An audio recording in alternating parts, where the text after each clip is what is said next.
We are here today with Kenn Israel. For those who do not know Kenn, you've been in this industry forever. Not to age you, It's okay.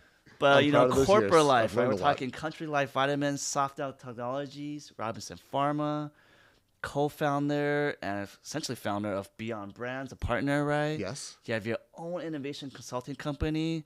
You also sit on the board of MPA. Is that correct? I'm on their Comply Committee, Comply which is Committee. Compliance Product Label Integrity. Yeah. The committee for the American Botanical Association. Yeah, right? I'm on the advisory council there. Yeah. So Kenn and win. and went to women nutrition. Kenn behind the scenes touches a lot of facets of our life in this dietary supplement space. So please pay attention today. A lot to learn. All right. Now you guys have probably seen Beyond Brands at the trade shows. They are pretty much a full service agency, but they do everything, right? From helping accelerate or incubate a small brand to providing consultancy services, traditional services. But their focus is CPG, correct? Yes, but we also get engaged in the supply chain as well. Supply and chain. services. So yeah, it's a pretty full suite. We have 26 partners now and 70 associates. I remember when it first started, it was like 5 of you, right? There were 6 co-founding partners, Okay. but when we started doing our first business, I think we came out the gate with 11 people, Okay. and it's grown a lot in 10 years. That's, again, another thing that Ken's doing. Yeah. And, of course, you will see Kenn often at Supply Side West, Expo West, where he is a fountain of knowledge. And we were so honored and glad to have you here today. And we were going to jump right into this. Is that okay? Perfect. Let's rock and roll. Okay. So this is really important, and my brother and I watch a lot of YouTube on this, right? Yeah. Health span, right? What exactly is health span, and how is that going to affect our industry moving forward? When I was in grad school, I took a class on health economics. Mm-hmm. They call it quality, right? Quality adjusted life year, and it was a way to look at a health intervention with 0 being dead and 1 being perfect health. Yeah. So, like, if someone needed a heart treatment, they'll look at the qualities, right? Is it a new heart? Is it just medication? Like, and what will give you the best? Not just life years, but quality life years. And right? that's fundamentally, I think, what's changing in consumer consciousness is for a long time, we wanted a lot. We wanted lifespan. And getting old is tough. It sucks. I'm sorry with the language, but you lose your vision, you lose your hearing, you lose your mobility, your digestion doesn't work as well anymore, your mental focus deteriorates in a lot of cases. So a concept emerged of health span, and health span is basically how vital, energetic, fully capable you are. And our industry is in a unique position in that getting old is not a disease. So it's fair game for us to intervene, to make claims, and do exactly what the dietary supplement industry was set up to do, which is to support optimal well-being in our customers and our patients and our, the people that support us. So HealthSpan is helping to increase the vital, enjoyable part of life. Luminaries in the space like Peter Attia and Dr. Huberman, they talk about what kind of shape are you going to be when you go into your terminal decade, and can you plan your terminal decade? And, so going into that last 10 years, because honestly, most of life is usually pretty good. And then you get into that last 10 years and it gets miserable. So what kind of shape are you rolling into that terminal decade, that terminal 3 to 5 year period? I mean, we're all going to die. That's a certainty. I would prefer to be at maximum vitality and fall off a cliff at the very end. Like, just, fade out, cut to black. There's been some amazing publications on this topic. And there's Dr. Lopez wrote a paper called The 12 Hallmarks of Aging. And I think that's a perfect playbook to approach this topic with for the industry. And it gets into various attributes. And you guys are actually playing in this space already, which is kind of cool. Can you share a little bit more about those 12 attributes and maybe educate the viewers on maybe a couple of those really important key attributes? Yeah. Well, when we look at aging and we look at health span, aging is not a slow kind of even process. Things fall off typically, you're bouncing down cliffs, so to speak. And there's a couple different attributes of function in the body that have been identified that are controllable, addressable. Like if you block a function or minimize a function, the body ages. So you start looking at, say, mitochondrial health. If your mitochondria are doing really well, you're energetic, your cells are functioning well. If the mitochondrial health starts to drop, you run into trouble. Senescence of cells. Is your body getting rid of senescent cells, zombie cells, the cells that are taking up space, chewing up energy, but not doing their job?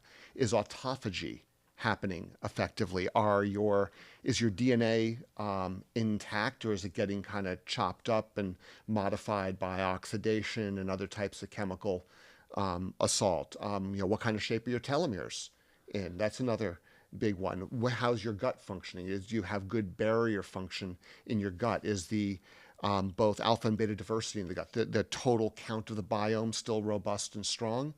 Is the diversity really strong in the gut? So lots of different attributes. Yeah. Are there any one of those that are more important than others? I don't think so. I think you need to pay attention to all of them, and that's a lot to manage.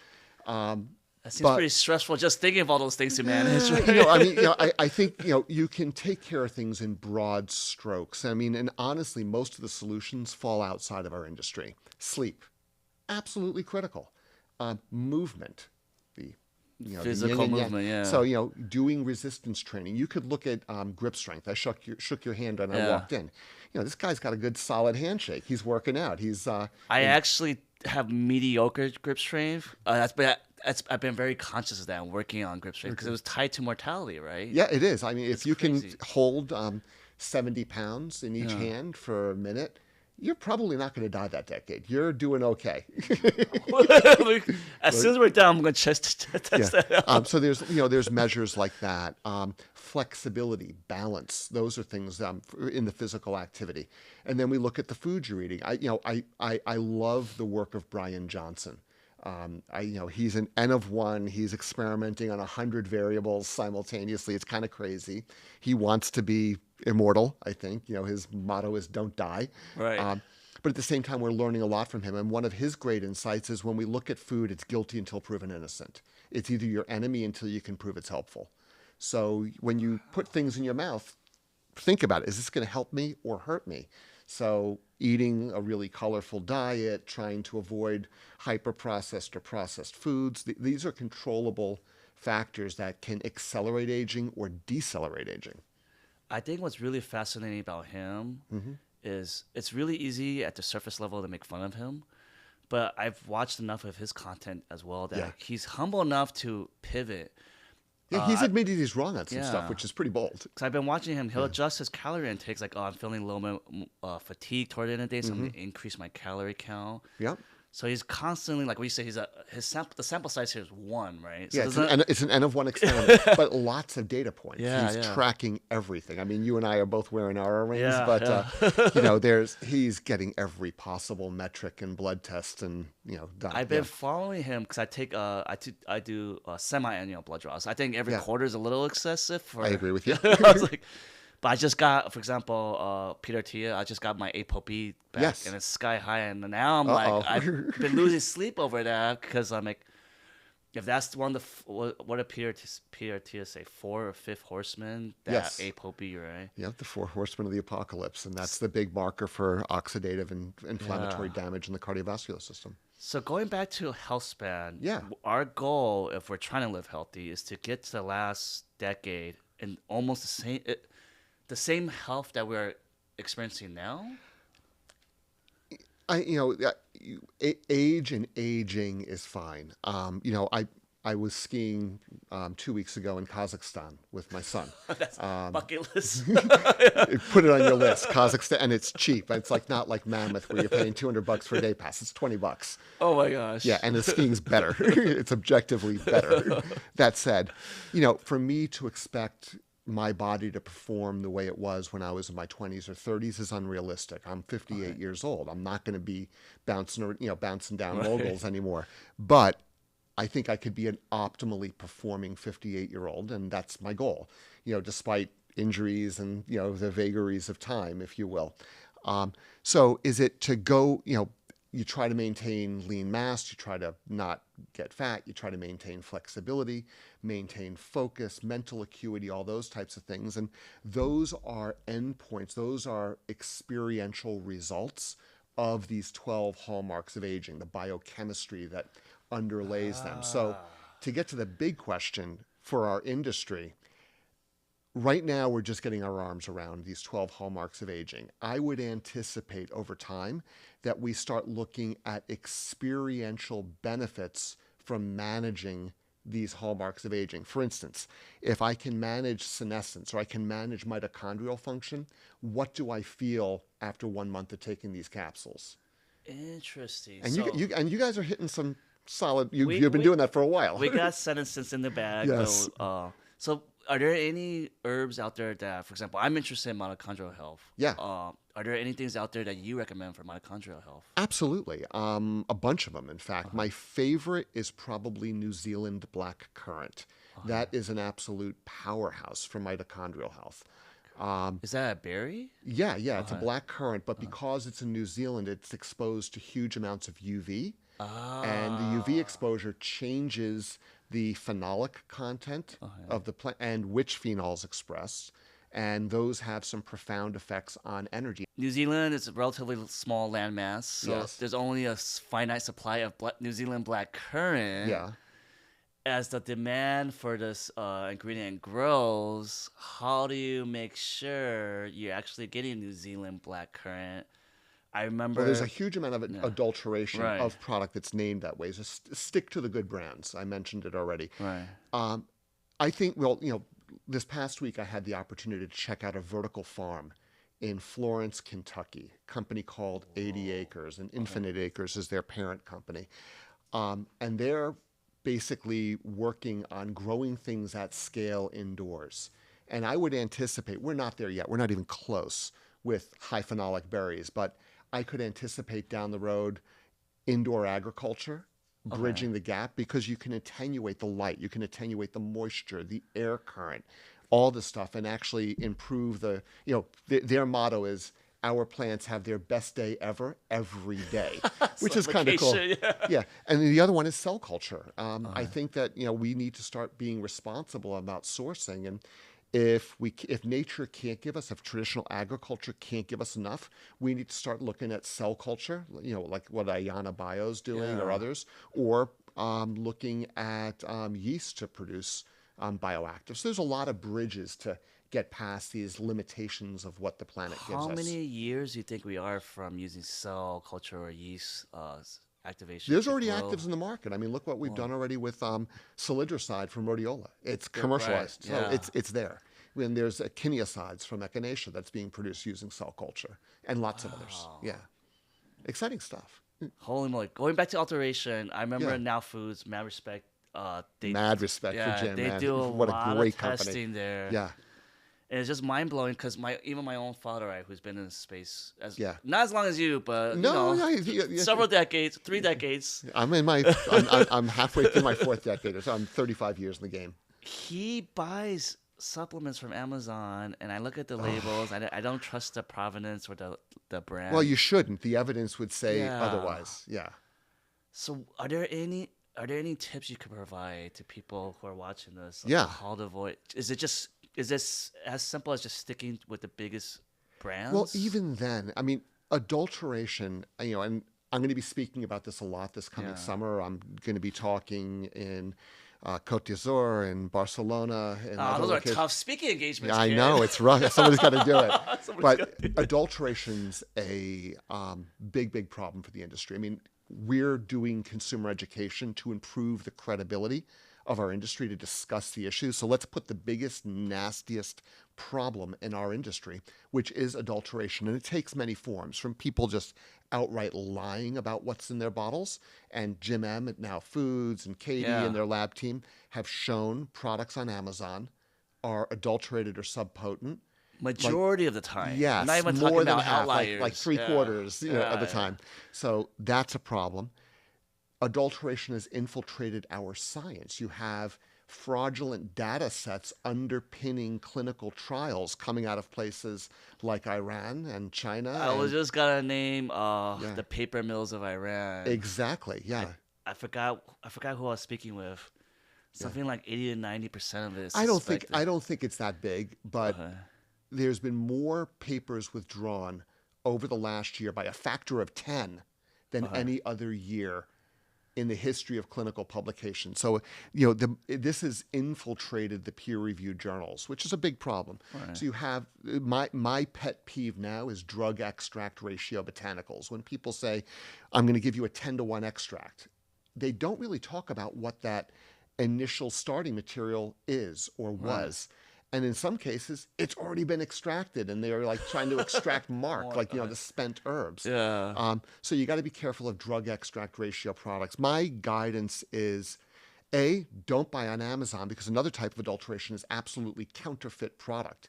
Stuff that's not even what it portends to be. Jim Emmett, Now Foods, has been Wow. furious about Now Foods products being knocked off and it's bunk product inside. I live in Uzbekistan. We mentioned that at the beginning of Yeah. the Yeah. show. I see a lot of Now Foods in Uzbekistan. And I've noticed, God, that label doesn't look quite right. So I brought some of my Now Foods bottles from home, Right. which I bought here, and compared it. It's like, nope, that's a counterfeit bottle. I did some research on it. Wow. It's estimated that there's 2 truckloads of counterfeit Now Foods coming out of Russia every day. I can understand counterfeiting an expensive SKU, but like some of now food stuff's like $15. There's counterfeits of that Yeah, out there in the yeah, marketplace. yeah, That really stinks. Because yeah. you and I are Mostly, educated, but yeah. your average Yeah, supplement I user. won't buy on Amazon anymore. I'll go to iHerb, I'll go to Vitamin Shop, I'll go to other direct from the brands. Dang, that But I won't shop. sucks. I tell my wife, don't buy the vitamins on Amazon anymore. It's a Yeah. problem. They're not operating in control. And That, the other thing too is Amazon's never educated a consumer. They've right. never created demand.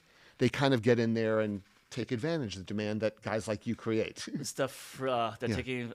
Yeah, it's a freeloader. Freeloader.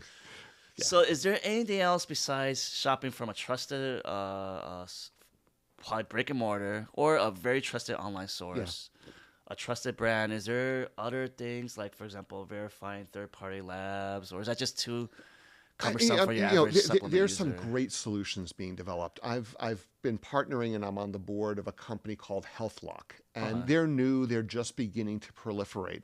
But what they do is they leverage blockchain to basically improve transparency. Our motto is we convert scientific and quality assets into Okay. marketing assets. So they'll put a little QR code right in the label, and you can go in and I want to know where this herb was grown. Boom. I want to know who tested this plant. I want to Full know when it was manufactured. transparency. Everything's right there for the consumer on their cell phone. Interesting. So that's a solution that we're trying to proliferate is HealthLock, which I think is really cool. HealthLock.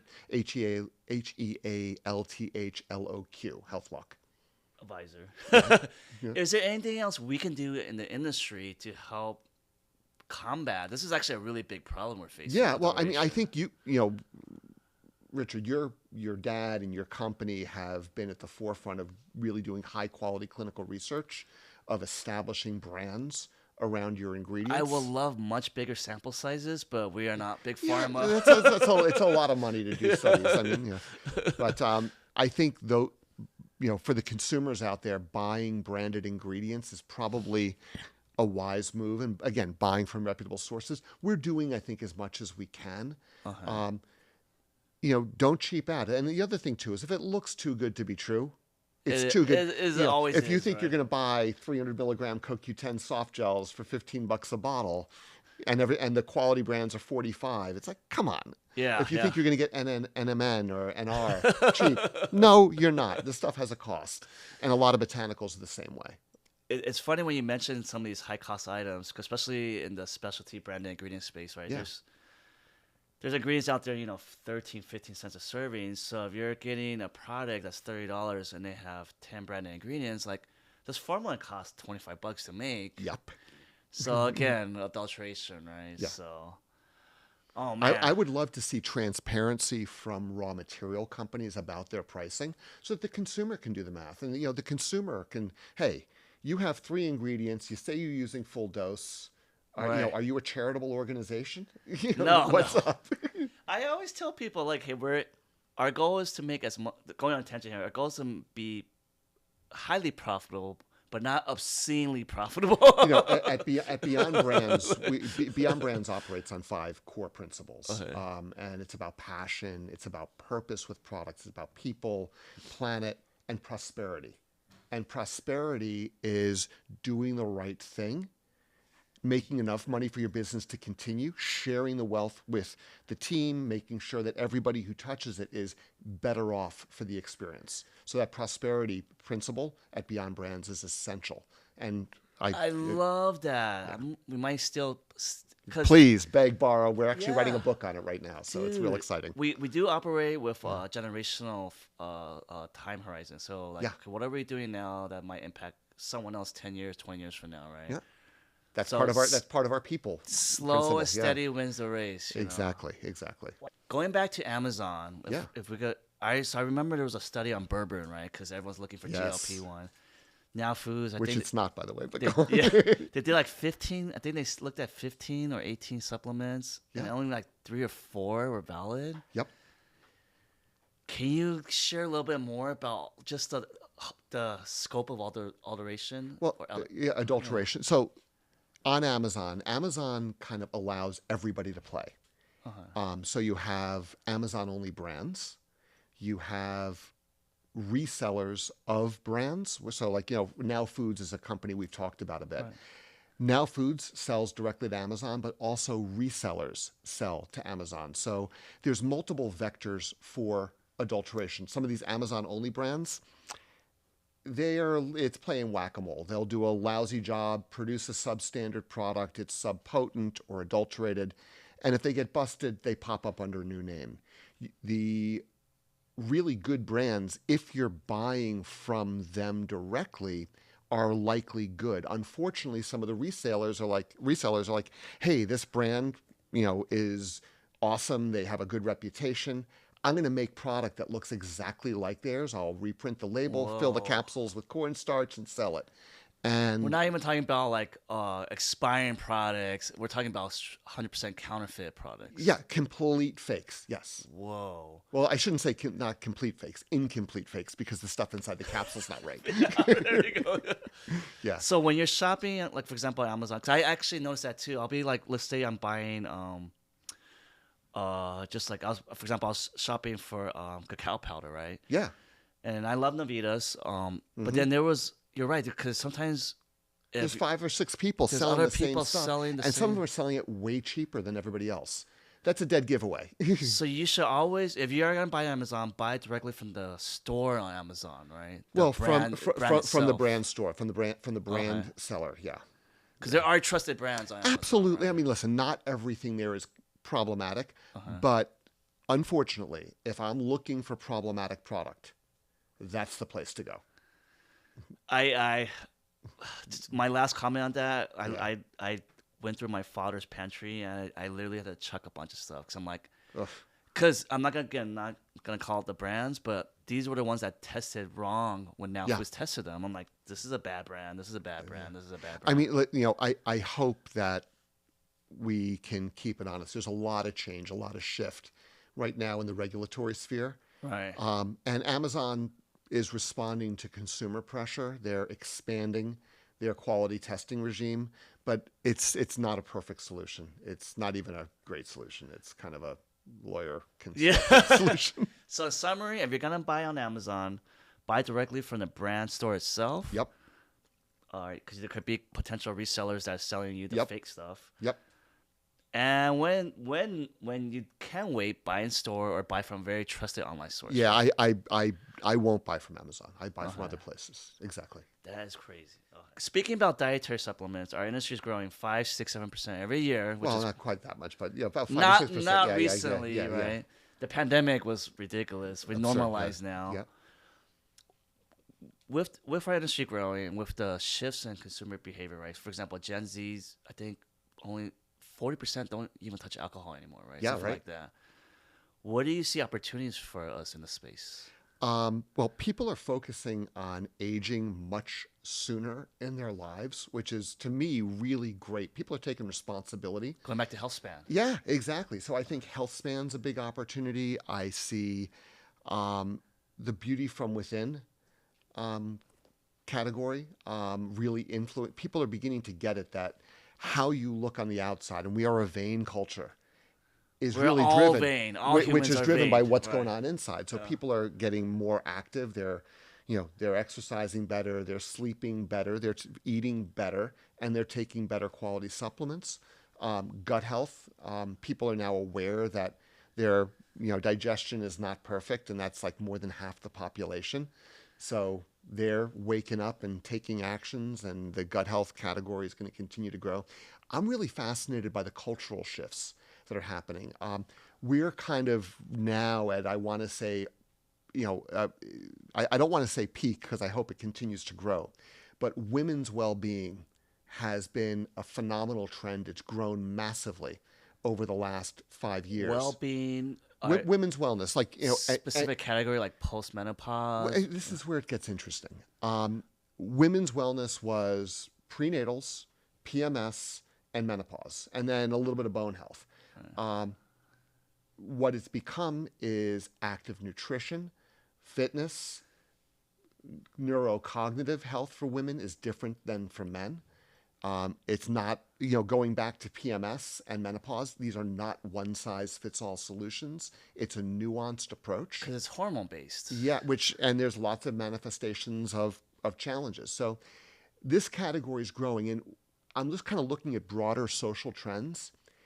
DEI and Me Too and a lot of women-centric movements in our culture predicated the boom in women's wellness.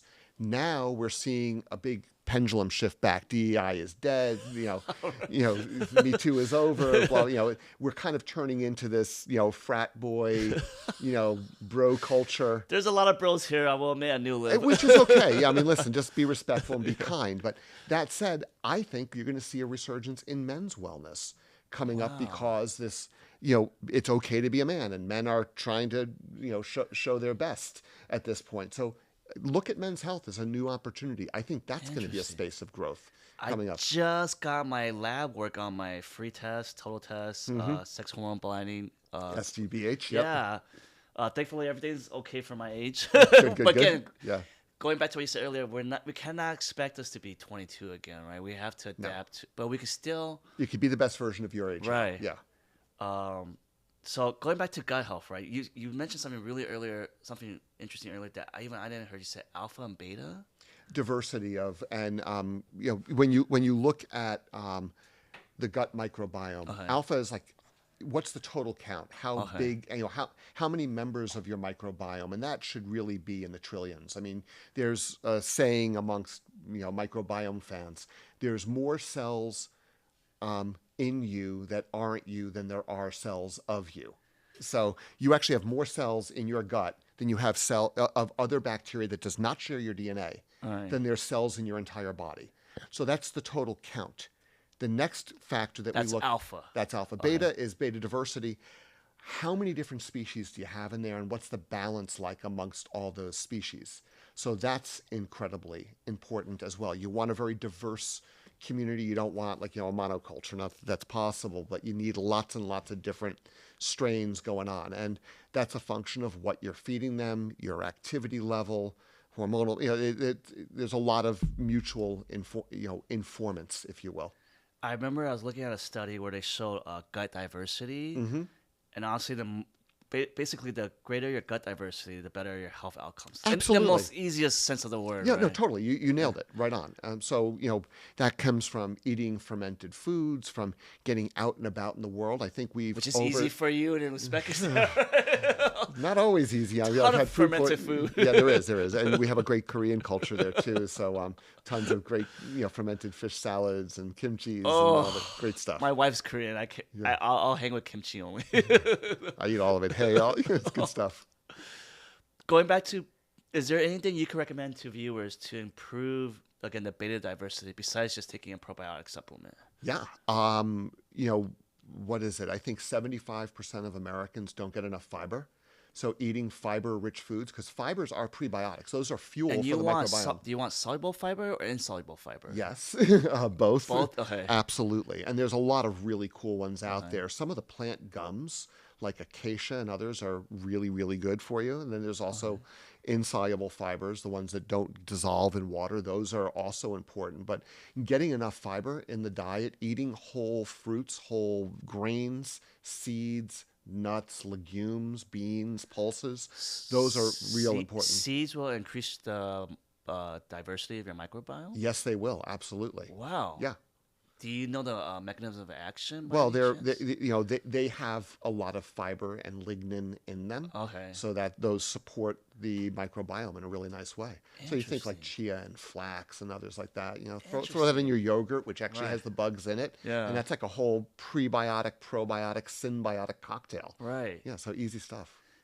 For those, real quick, fiber, the bacteria and germs in your gut depend on fiber to survive. So if you're not giving them fiber, they're starving them to death. Well, you're starving them, and they don't have terrain to live on. There's a concept in the gut of terrain, like how much landscape is there? And if you have no fiber, if everything's kind of protein and fat and, simple carbohydrate, the fiber is actually surface area that they live on and grow on and multiply on. So Whoa.